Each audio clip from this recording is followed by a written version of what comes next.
Hey, welcome to the Tales of a Gearhead podcast. This is brought to you by Cornwell Tools. They're the choice of professionals since 1919. Yeah, 1919. A little bit of quick math work. That's over 100 years of building top quality tools. I'm your host, Stacy David. All right, let's turn the key and get rolling. All right, how many of you guys kind of wonder what happened to these famous cars that were in movies or TV shows? I know I do. And we get updates on them all the time. You know, what happened to a certain car, the Bullitt Mustang, obviously everybody knows about that car. Another one has just been sighted, they think. Do you remember the movie Phantasm? Phantasm. Is it a nightmare? Phantasm. Is it an illusion? Phantasm. Is it an evil? Phantasm. Is it a fantasy? Phantasm. Is it alive? There was nobody driving. Whatever it is, if this one doesn't scare you, you're already dead.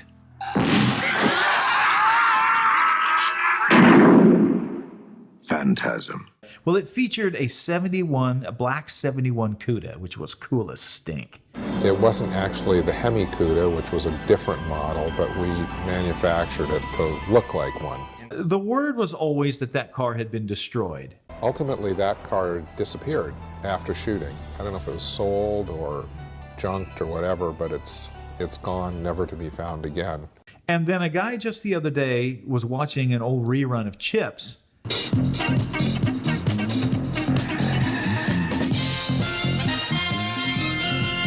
And in the parking lot of a car lot, there is this black Cuda, and it looks just like the Phantasm car. Could very easily be it. So the hubbub is, the car is out there. It's out there somewhere. Well, there were more than one black 71 Cudas done, so it could have just been a coincidence. But either way, it was a really cool car, and 71 Cudas are hard to come by anyway. If you find something, or if you think you know where an old movie car or TV car is, let us know. We like to keep people up on that. It's kind of a cool thing to hunt those down. I have found so many of them that are sitting in junkyards or in people's garages that at one time were a real famous show car or a famous TV car. And it's kind of neat to see the history of them, kind of go back and figure out what happened to them. So keep your eyes open, guys. Some of those are worth a lot of money.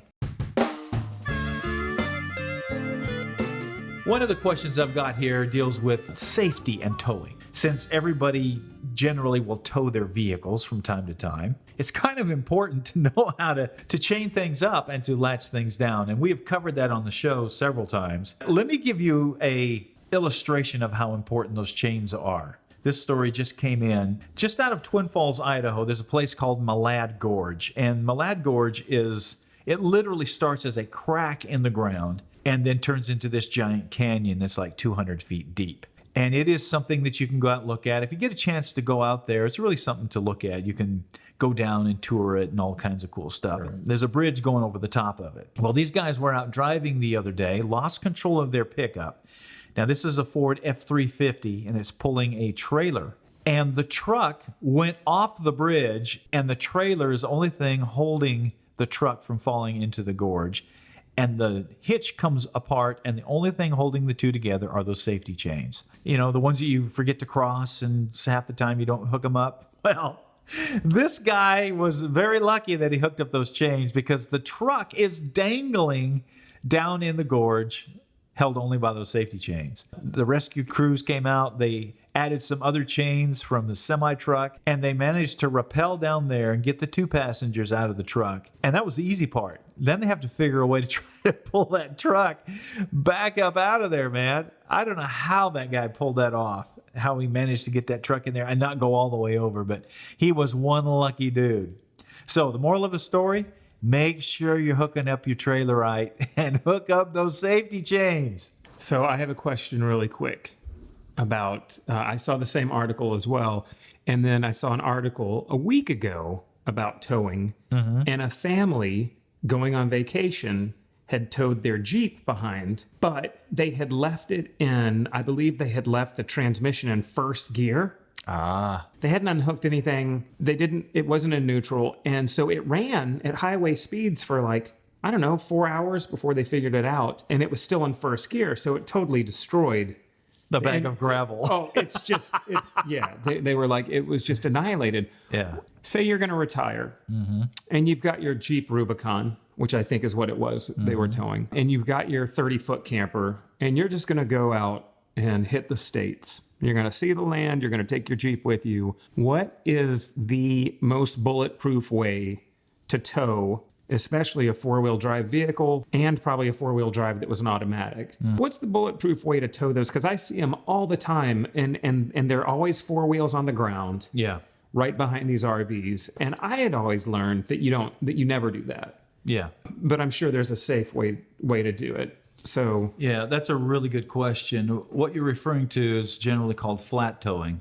First of all, if you have a standard transmission, you just put it neutral and you're fine, because all it does is just rotate the axles. The transmission's in neutral. Things just spin like they normally would, and you don't have a problem. What you run into is automatic transmissions, because they lubricate with the engine running. So you're not even getting the proper lubrication when it spins backwards. Not only that, you don't want all that stuff spinning. So the only way to flat tow something with an automatic transmission is to take the drive shafts out. And that is a big job. Most people don't want to do that. Sure. And there will be people who go, oh, well, you can do it if you do it under 20 miles an hour and that kind of thing. It's like, listen, guys, it's just take the drive shafts out. If you don't want to destroy something, remove the drive shafts. If you don't want to do that, you got to get a car dolly. Now, just going across town, you're probably all right. Keep your speed down, whatever. But man, any kind of long distance thing, don't do it. Get a trailer, or put it on a dolly. That's the safest way to do it. That way you're not going to tear anything up unless you drive off Malad Gorge. Even a standard shift, if you're going to go a long ways, I'd still put it on a trailer. There's just there's so many things spinning.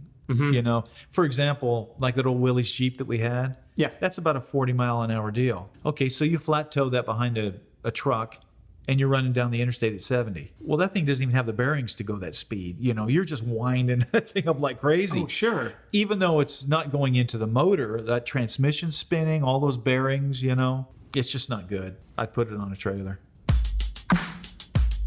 One question I get a lot when people start getting around, we start talking about projects and the things they're working on, the subject of tools always comes up. And people are like, I wish I had all those tools that you had. And that's great. But listen, I started with just a small set of sockets and wrenches. And the key is finding something that's quality. And I still have those first sets of wrenches, and I still use them if I need to. And it's because they are quality tools. And that's where Cornwell comes in. I know I talk about them a lot, but I'm telling you guys, anytime that you're investing in something that you're going to do a lot, you need to invest in the best. You don't get a piece of junk guitar if you're going to play professionally. Well, you don't get junk tools if you're going to do something professionally. So check out Cornwell. You won't be disappointed.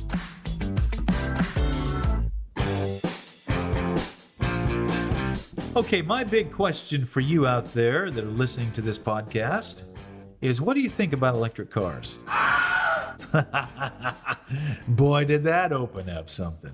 Well, I'm sure at this point, you don't have to look very far to find out about the batteries and the cost and what it takes and some of the stuff that's not being talked about. But I've got some other food for thought here that everybody needs to be talking about and thinking about. Now, before I get into this, I want to be really clear about something. I'm a technology guy. If you've watched the shows at all, you know that I'm the first one to talk about superchargers or turbos or nitrous or anything that is new and up and coming, whether it be fuel or whatever. So if it's good, it's good. If it's bad, we're going to talk about it. We're going to discuss it. So I'm not taking a political stance on this. I'm just looking at the facts and just some things that people need to think about as they start supporting some of this stuff or not supporting it. One of the things that people need to think about is that the gasoline tax that you pay, when you go to the pump, part of what you're paying is a gasoline tax, and that tax goes to maintain the roads and pay for the maintenance. Most people realize that. Well, if you're not paying for gasoline, where does that money come from? That has to be addressed, because you have electric vehicles that are out on the roads utilizing them, but they're not going to be paying the gasoline tax. That's huge. And that's just one of those things that it will need to be addressed. So there will have to be some sort of a tax put on electricity. And if you don't think there will be, there will be. That is another thing about an electric vehicle that is a misconception of most people. They think, well, heck, I'll just go to the Walmart and plug my car in, and it's free. It comes out of the wall. It's not going to work that way, guys. That power costs money, just like it does, when you plug in your electric shaver. Be prepared for that kind of stuff. You have to think about that from an electric standpoint. One of the big things that is not being discussed is the real cost of miles per gallon versus miles per volt, or whatever they're going to call it. And it's really hard to come up with that. As things are coming forward, keep that in mind. When people say, well, it's zero emissions, and that is one of the good things about an electric car. Once things are charged up, it does have zero emissions when you're driving it. But it's not a clean energy. And that's a big misnomer, because it takes a tremendous amount of power to make that electrical power. And that's either done through coal or oil or wind or solar or water. Something has to turn those big generators. That's how it works. And so not only that, that's building the power. And then if you're storing it in batteries, something has to happen to those batteries once they're done. And if you know, batteries are not made of nice fluffy material. They're made of lead, and they're made of lithium. They're made of stuff that's almost a nuclear waste. So you can't just put it anywhere. It's a big problem. And we can't just keep burying it in the desert, and we can't just keep shooting it up into space. Those are all things that have got to be addressed. And so when you look at all of that, none of these energies are that clean. So if we're going to clean the energy up a little bit, we need to have a real honest conversation as an industry without people screaming and going what side of politics they might be on. There's a real need for that. There are definitely places, I was talking with the guys the other day, when you go to a mall or you go to a car show or you go to the beach, you will see hundreds, maybe thousands of people puttering around on electric carts, whether they're scooters or little four-wheel carts or whatever. That is a great use of electrical power. They're not buzzing around with two-stroke lawnmower engines on there. That'd be crazy. Just like you don't use an electric saw or chainsaw that much. You're cutting a couple branches, but if you're going out to cut logs, you need gas, you need power. So using the stuff in its proper place, is important. It's not a one-size-fits-all thing. But here's one other thing that I wanted to bring up that is worth thinking about. This talks about our infrastructure. And I'm not just talking about our infrastructure charging stations. Listen to this and just let this sink into your head a little bit. The average home has a 100 amp service, okay? A charging system for a Tesla requires 75 amps. So that means that you're not going to have enough power service in your home to run your washer and dryer and your oven and charge your Tesla. You're going to be popping circuit breakers, which means you're going to have to up the amperage of the service in your house. Okay, no problem. Those of us that have welders and shops, we get that. But listen to this. The average street, let's say it has 25 homes on it, the electrical infrastructure will only be able to support 3 houses with Teslas before the whole block goes down. So we've got, a system that will be wildly overloaded if everybody starts using electric cars and chargers. That didn't even occur to me. Having set up many shops that take high amperage load machines like welders and presses and stuff, yeah, that's a big deal. We just had another service brought in from the street for the shop we're putting together. And I'll tell you what, it's not cheap. And the average person can't do that. And the average person is thinking, I'll just plug my Tesla or my Volt or whatever into the wall. And it's like, no, it's not going to work that way. So those are things that I wish we could have conversations with, and we're going to have to if we're actually going to go all electric. It's one thing for GM to say, we will not build anything with gasoline or diesel in 15 years.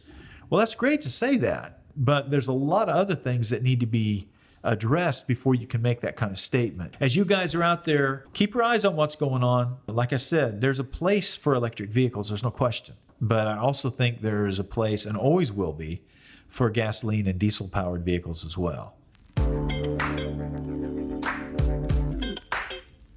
Okay, we've got a question here from Bradley, and Bradley wants to put lights on his Toyota Tacoma. He says, Stacy, I need help on fog lights. What types to look for, how to mount them, how to power them, how to make them look professional. He said his baby is a 17-year-old Toyota Tacoma, regular cab, and he said she's been his daily for years. Now, listen, you always know that somebody loves their truck when they start calling it she and start talking about the baby and things like that. I love it.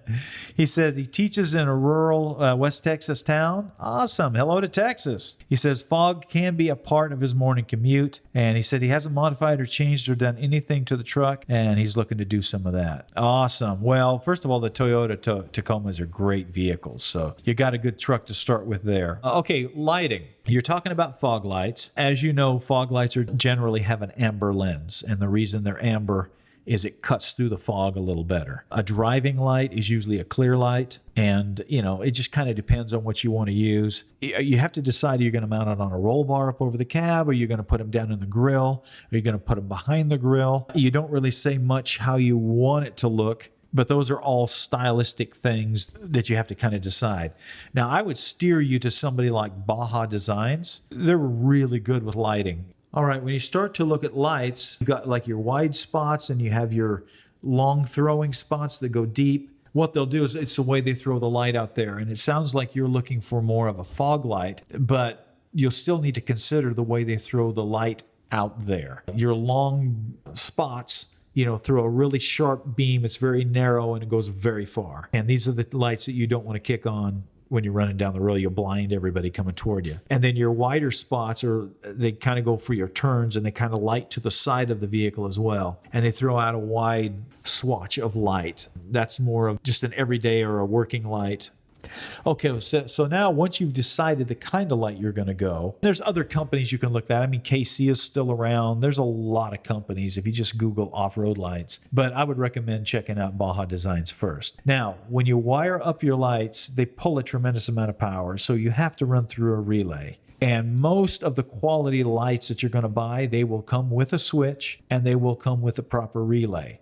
And what a relay does is it pulls the power directly from the battery to power the lights, as opposed to pulling the power for the lights through your ignition switch, because your ignition switch is not going to have enough to do that. And you can burn the thing up. You don't want to do that. So anytime you have a big high load accessory, you want to run through a relay. A quality light from somebody like Baja Design, it's going to come with the relays, it's going to come with the harnesses, and it's going to come with the lighted switch. So you just need to decide where you want to mount the switch. You run your wires, wire it up, and mount your lights, and you're good to go. So that should help you there. You have a lot of choices, though. So spend some time looking around. Go to some of the websites, that feature those Toyota Tacomas, and you'll see some lights that people have used. If there's a particular style you like, go with that. But good luck to you. Have fun down there in Texas. All right, that wraps it up for us today. Make sure you get out and work on something. And if you are light in the tool department, check out Cornwell. Have a great day and get out there and work on something.